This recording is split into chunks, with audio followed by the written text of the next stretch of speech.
Que Dios bendiga su vida en este día. Vamos a ir a la palabra del Señor y hoy quiero hablar acerca del tema confiando en el Dios soberano, confiando en el Dios soberano. La soberanía de Dios es un tema que para muchos es difícil de entender.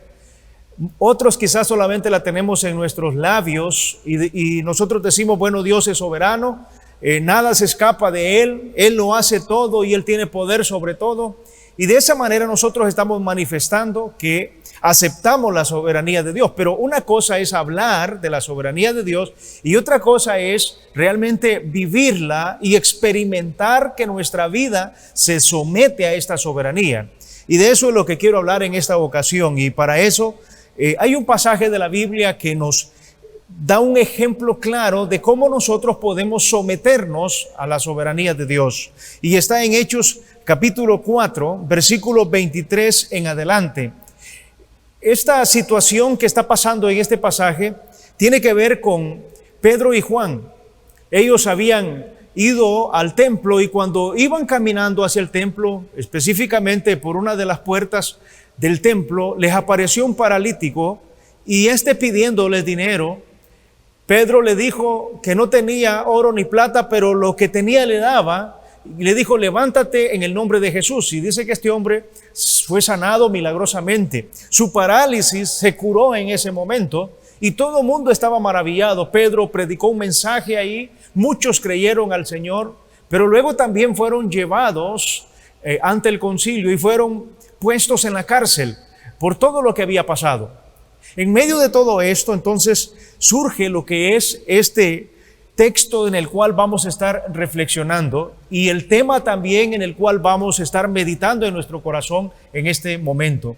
Y tiene que ver con confiar en el Dios soberano. ¿Qué es la soberanía de Dios?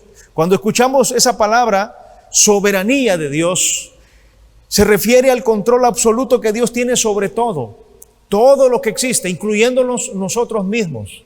Es más, la Biblia dice que ni uno de nuestros cabellos puede moverse, ¿verdad? Si no es porque Dios lo permita, ni una hoja de un árbol puede caer al suelo si no es porque Dios lo permite. Entonces la soberanía de Dios es un atributo que habla de su poder y que habla del derecho que Él tiene de hacer todo lo que su voluntad desea y al mismo tiempo de llevar a cabo cada uno de sus decretos. De eso trata la soberanía de Dios.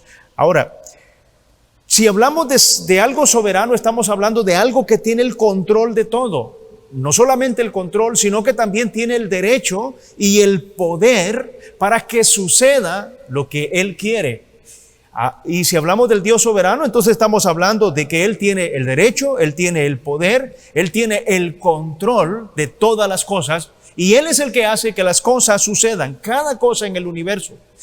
Por muy mínima que sea o por muy grande que sea una circunstancia en nuestra vida, Dios tiene el control. Un escritor dijo esto, dijo, Dios gobierna el universo entero. Sus planes y propósitos perfectos siempre se cumplen y nunca pueden ser frustrados por nadie ni por nada, incluso el mal. Su reinado, dice este escritor, su reinado supremo es siempre coherente con la totalidad de su carácter divino. Y hablando de la soberanía de Dios, en Hechos capítulo 4, versículo 23, después de que Pedro han estado allá en la cárcel, después de que han sido azotados y después de que les prohíben hablar en el nombre de Jesús, dice que ellos salieron. Y miren lo que dice Hechos 4, 23 en adelante. Dice, y puestos en libertad, vinieron a los suyos y contaron todo lo que los principales sacerdotes y los ancianos les habían dicho. Y ellos, habiéndolo oído, alzaron unánime la voz y dijeron, soberano Señor, tú eres el Dios que hiciste el cielo y la tierra, el mar y todo lo que en ellos hay. Ahora, me quedo hasta ahí. En estos dos versículos, ellos están reconociendo que lo que estaban viviendo y lo que estaba pasando en su vida estaba bajo el control de Dios.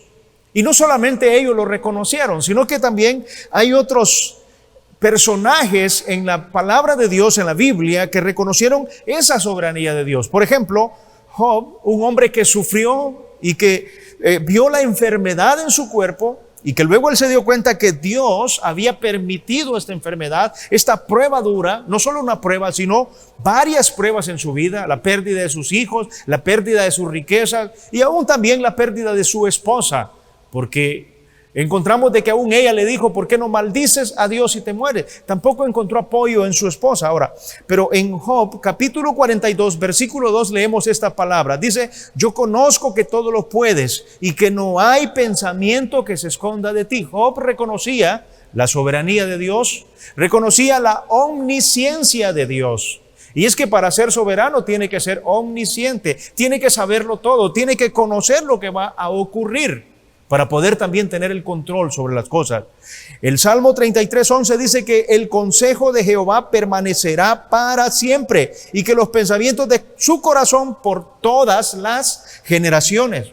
En Daniel 4:35 dice la Biblia que todos los habitantes de la tierra son considerados como nada. Y Él hace según su voluntad, escuche esto, y Él hace según su voluntad en el ejército del cielo y en los habitantes de la tierra, y no hay quien detenga su mano y le diga, ¿qué haces? Porque nadie puede detener la mano de Dios. Hablar de soberanía entonces es hablar de todo esto que nos dicen estos versículos, de lo que pudieron decir estos hermanos allá en la iglesia de Jerusalén, cuando el cristianismo estaba empezando, días después de que Jesús había muerto y que Él había resucitado y que había ascendido al cielo. Días después de todo esto, ellos oraron a Dios y ellos le dijeron, soberano Señor. Con eso empezaron su oración, soberano Señor, reconociendo que Dios tenía el control sobre todo. Y ¿sabe? Cada una de estas cosas nos lleva a pensar en esto, que Dios tiene un gran poder sobre todo lo que pasa en nuestras vidas. No solo en el mundo, en el universo, sino en nuestras vidas. Toda decisión, todo pequeño detalle de nuestra vida, Dios lo conoce. Pero también el conocer esto tiene gran poder sobre nuestra confianza y sobre la vida de oración del creyente. Estos hermanos, cuando escuchan a Pedro y a Juan sobre lo que les ocurrió, inmediatamente ellos alzan su voz. Inmediatamente ellos dicen, esto Dios lo permitió. Y por eso comienzan a decir, soberano Señor. Mire, la paz en mi corazón siempre va a funcionar y siempre va a estar ahí. Y va a depender de cómo yo comprendo la soberanía de Dios. El tipo de oración que hago, esa oración depende de cómo yo entiendo la soberanía de Dios. Muchas veces estamos orando, pero no estamos comprendiendo la soberanía de Dios. Queremos cambiar los planes de Dios. Queremos que Dios nos escuche y cambie lo que nosotros queremos que Él cambie. Pero no se trata de eso, se trata de que Él cumpla el propósito, que Él haga su voluntad. Jesús lo dijo cuando oró en el Padre Nuestro. Él dijo, hágase tu voluntad en la tierra como en el cielo, porque ese es el sentido de la oración, reconocer que Dios es soberano. Y yo quiero estar en este momento y durante este tiempo poder hablarles sobre 4 cosas que afectan nuestra vida, o sea, 4 cosas que realmente nos ayudan en nuestra vida cuando nosotros entendemos que Dios es soberano. Y una de ellas tiene que ver con la oración. O sea, las 4 cosas nos llevan a pensar en cómo debe ser la oración en nuestra vida. Así que para orar a Dios tenemos que ser como esta iglesia de Jerusalén, que menciona ahí Hechos capítulo 4. Era una iglesia que tenía la confianza puesta en un Dios soberano, que creían en la soberanía de Dios y se sometían de manera intencionada a esa soberanía de Dios. Su vida de oración, que vamos a ver y vamos a estudiar, se sometió a esto. Ahora, la pregunta está en este momento y al estar estudiando este pasaje de Hechos capítulo 4, versículo 25 al 31, tenemos que preguntarnos, desde el versículo 23, tenemos que preguntarnos realmente si estamos confiando en ese Dios soberano. Ahora, para orar como oró esta iglesia, tenemos que realmente conocer a Dios como esta iglesia conocía a Dios.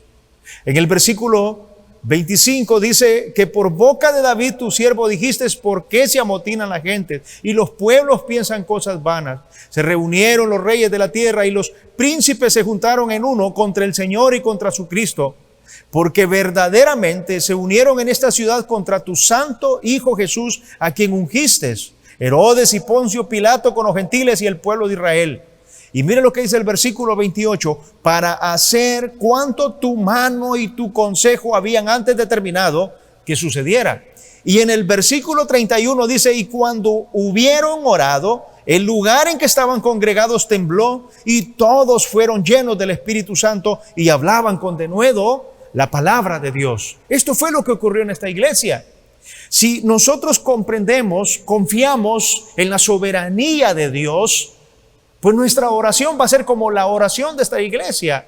Nuestra oración también va a tener poder. Nuestra oración también va a mover los corazones de las personas. Y va a mover nuestros corazones también para que podamos confiar en Dios. Ahora, para vivir como vivió esta iglesia, hay que vivir también en comunidad como ellos vivían. Ellos estaban unidos. Ellos tenían un solo sentir. Note que cuando ellos comienzan a orar, dice que cuando ellos lo oyeron en el versículo 24, alzaron unánime la voz. Ellos estaban unidos. Uno no comenzó a orar por una cosa y otro por otra, no. Ellos se unieron en una sola oración. Unieron sus corazones, unieron sus mentes. Sus deseos estaban ahí unidos por lo que querían pedirle a Dios. Y en el versículo 24 encontramos un primer principio y nos enseña que la confianza en un Dios soberano siempre va a beneficiar nuestra vida de oración. El versículo 24 dice que ellos, habiéndolo oído, alzaron unánimes la voz a Dios y dijeron, soberano Señor, tú eres el Dios que hiciste el cielo y la tierra, el mar y todo lo que en ellos hay. ¿Qué están haciendo ellos? Están reconociendo quién es el autor del cielo y de la tierra. Pero también están reconociendo quién es el que habla a través de la Biblia. Y si creemos que cada palabra de la Biblia representa la mente de Dios, entonces eso va a cambiar nuestra manera de interpretarla, va a cambiar nuestra manera de vivirla, porque Él es soberano, Él es el inspirador de la palabra, Él fue el que nos la dio bajo su soberanía, con un propósito. El propósito que Él tiene para cumplir en nuestras vidas está en la palabra de Dios. Ellos reconocieron la palabra de Dios. Ellos reconocieron lo que Dios estaba haciendo a través de la palabra de Dios. Pero no solamente eso, sino que ellos también reconocieron quién es el Señor. Mire, dice que por boca de David tu siervo dijiste.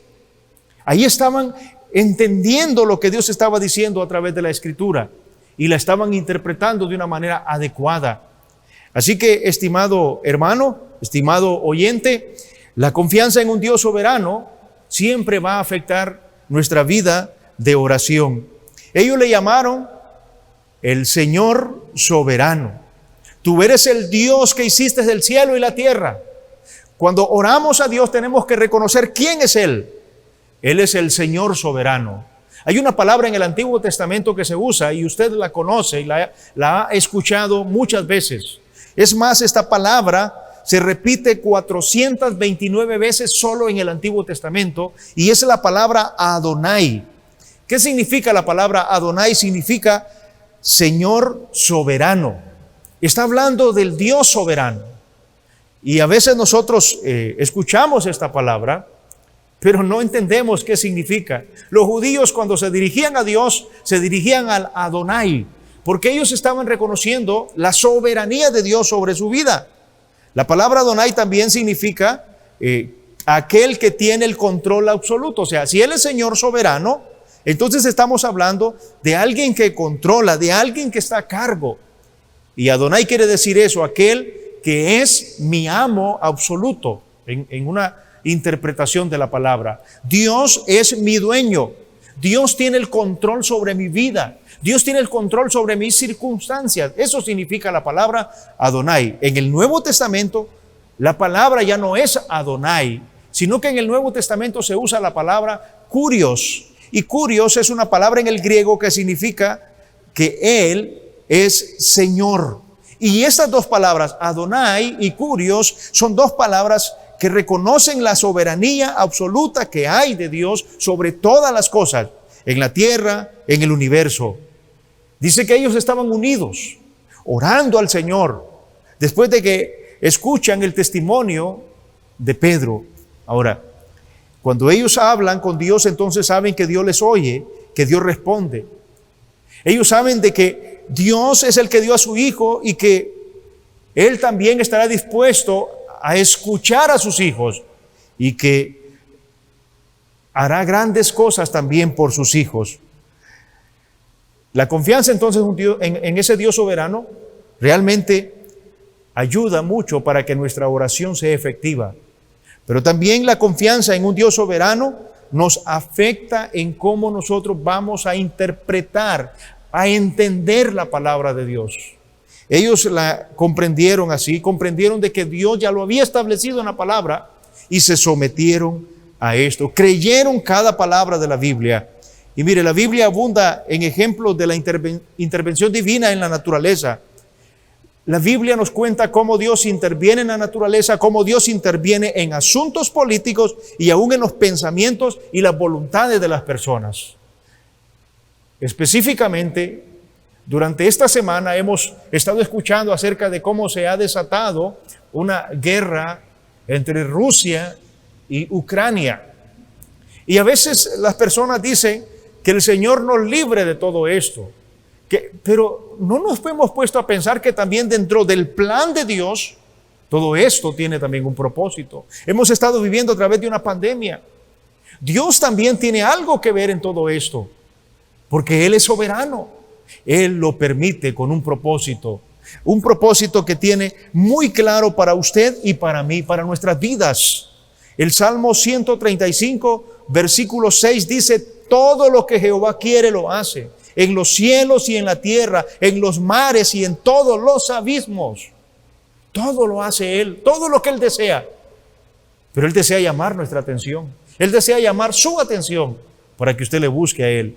En Isaías 14, 27 dice la Biblia: porque Jehová de los ejércitos lo ha determinado, ¿y quién lo impedirá? Y su mano extendida, ¿quién la hará retroceder? Nadie puede hacer retroceder la mano de Dios cuando está extendida para que se cumpla lo que Él prometió, para que se cumpla lo que Él dijo que iba a hacer. Lo que tiene Dios para su vida, nada lo detiene. Lo que tiene Dios para nuestra nación, nada lo detiene. Lo que tiene Dios para la iglesia misma, nada lo detiene, porque su mano está extendida y Él lo hace. Isaías 46, versículos 9 y 10 dice: acordaos de las cosas pasadas desde los tiempos antiguos, porque yo soy Dios y no hay otro Dios, y nada hay semejante a mí, que anuncio lo por venir desde el principio y desde la antigüedad, lo que aún no era hecho, que digo, mi consejo permanecerá y haré todo lo que quiero. Mire, esta frase me impactó cuando estaba leyendo este texto. Dice: y que desde la antigüedad, lo que aún no era hecho, Él ya lo había dicho que lo iba a hacer. Él anuncia el porvenir. Desde la antigüedad lo anunció.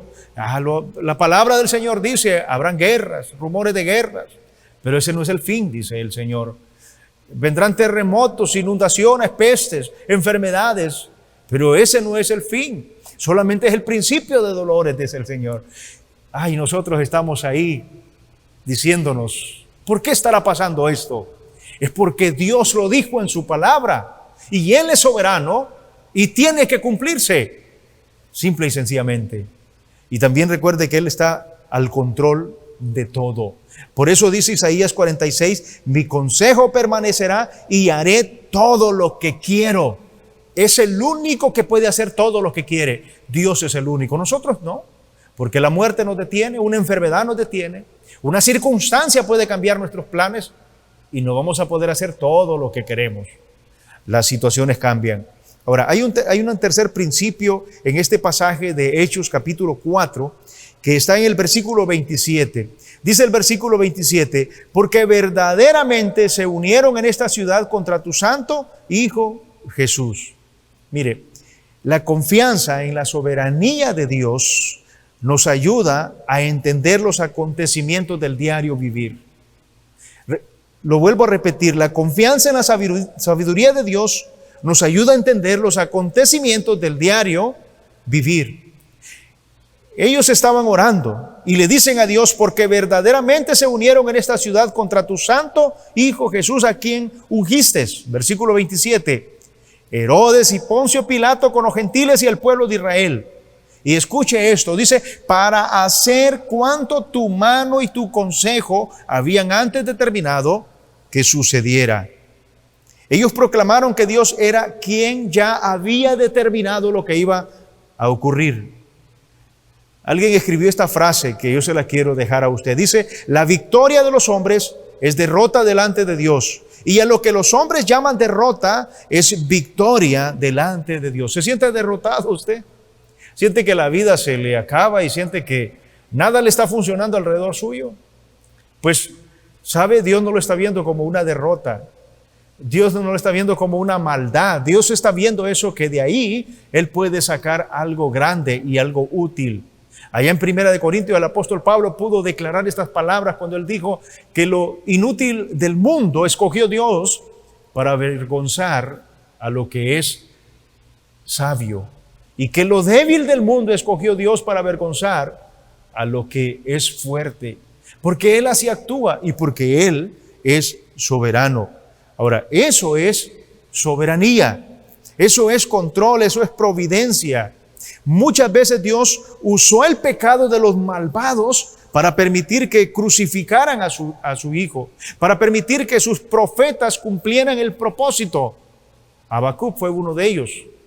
Cristo Jesús fue a la cruz del Calvario porque el pecado de los malvados lo llevó a la cruz del Calvario. Pero ¿sabe? Fue a la cruz para darnos salvación, fue a la cruz para mostrar el amor, fue a la cruz por nuestros pecados, fue a la cruz para darnos salvación, y ahora la cruz es el timón de nuestras vidas. Lo que los malvados hicieron de maldad en la vida de Jesús se volvió un bien para aquellos que creemos en Jesucristo y que confiamos en que su sacrificio en la cruz, su derramamiento de sangre, nos da vida eterna. Porque Cristo Jesús no fue a la cruz porque los malvados quisieron que fuera a la cruz. Dios ya lo había establecido.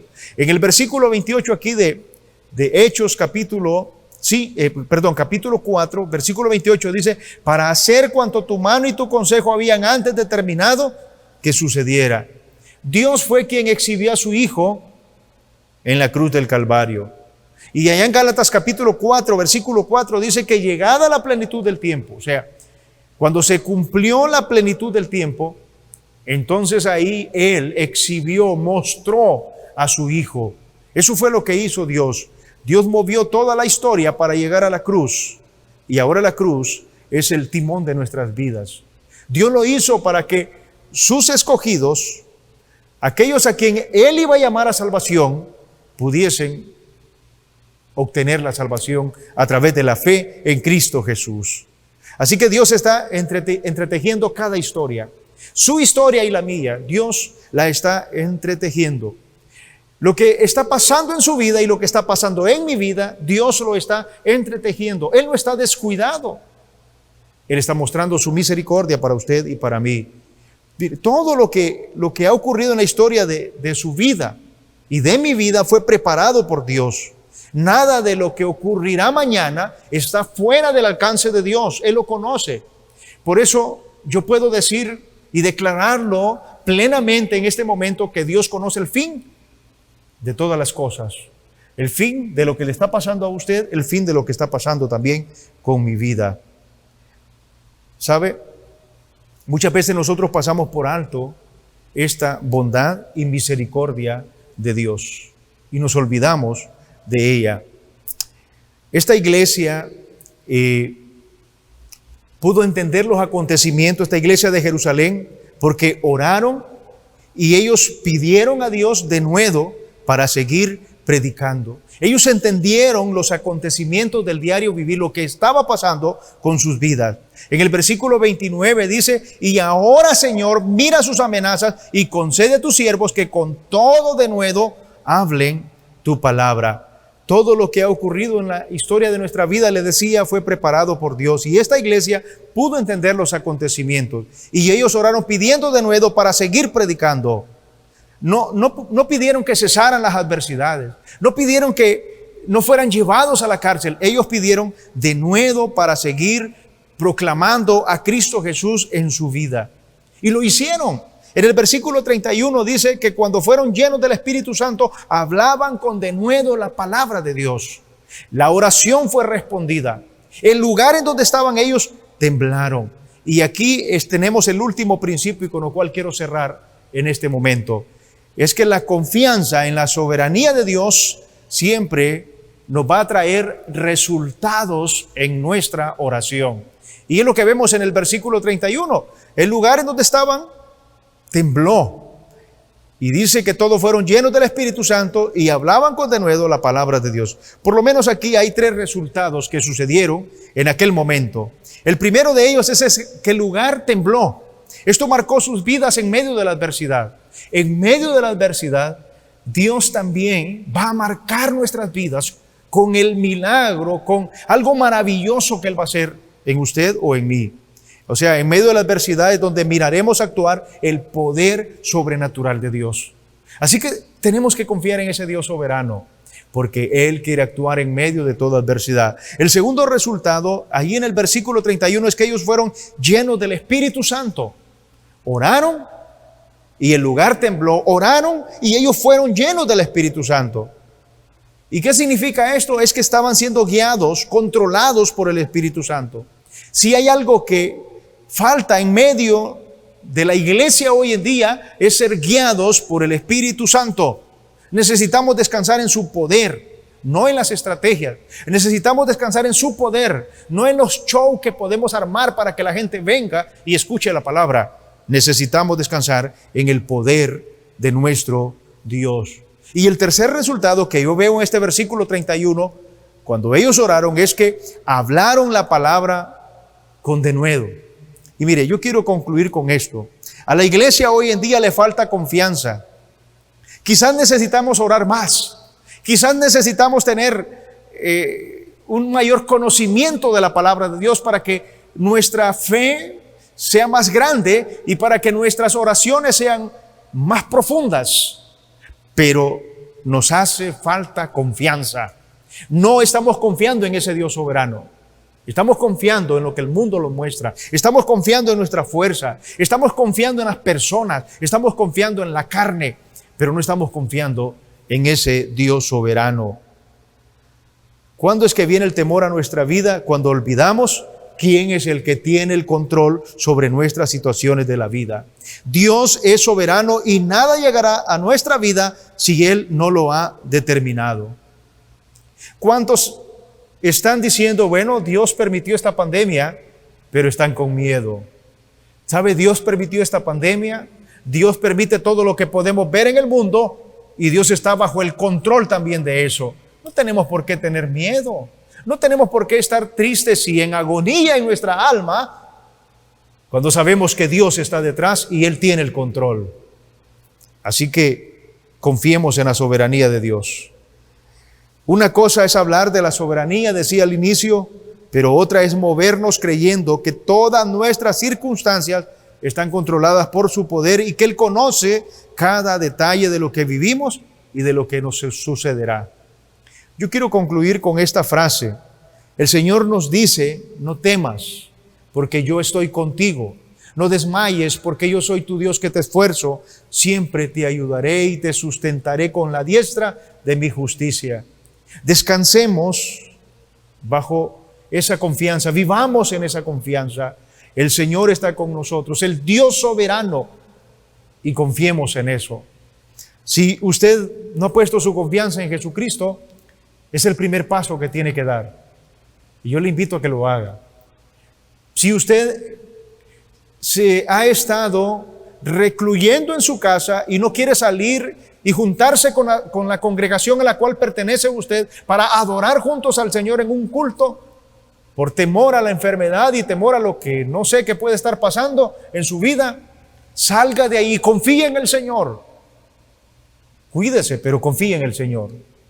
Mantenga las medidas de bioseguridad, pero confíe en el Señor, porque el Señor quiere que confiemos en Él. Él es el que tiene bajo su control todo lo que pasa Y yo estoy confiando en Él y yo quiero que usted también confíe en eso. Él nos dice, no temas. Él dice, mi presencia irá contigo. Él dice, yo no te dejaré ni te desampararé, porque Él está con nosotros. Y solamente nos pide que nos esforcemos y seamos valientes. Lo único que nos puede pasar es que encontremos la muerte, pero la muerte más bien es el pase para que gocemos de la presencia de Cristo. Así que no hay temor en nuestra vida. Lo que parece derrota, nada más es una victoria alcanzada en nosotros. Recuerde a esos siervos de Dios que han perecido, que han muerto, porque ellos en medio de la pandemia dijeron que sí, nos dejaron un gran testimonio de su vida. Los juzgaron, hablaron mal de ellos, pero una de las cosas es, Dios sacó una victoria de lo que aparentemente era una derrota en la vida de ellos. Así que no tengamos temor en nuestra vida. Descansemos en ese Dios soberano. Oramos. Padre, gracias por tu palabra. Que tu palabra corra, que tu palabra llegue, Señor, hasta donde tú la vas a llevar, y que las almas cansadas encuentren descanso, las almas confundidas encuentren dirección, y que las almas que están perdidas encuentren la salvación que hay en Cristo Jesús. Aquellos en quienes se ha apagado la fe, que encuentren, Señor, la fe en Cristo y su fe se fortalezca más. Que han perdido la fortaleza, encuentren la fuerza en el poder del Espíritu Santo, y que recordemos que tú estás bajo el control de todo y que de ti viene nuestra fortaleza, Señor. En el nombre de Jesús oramos. Amén y amén. Que Dios bendiga sus vidas y espero que la palabra del Señor le llene y le fortalezca.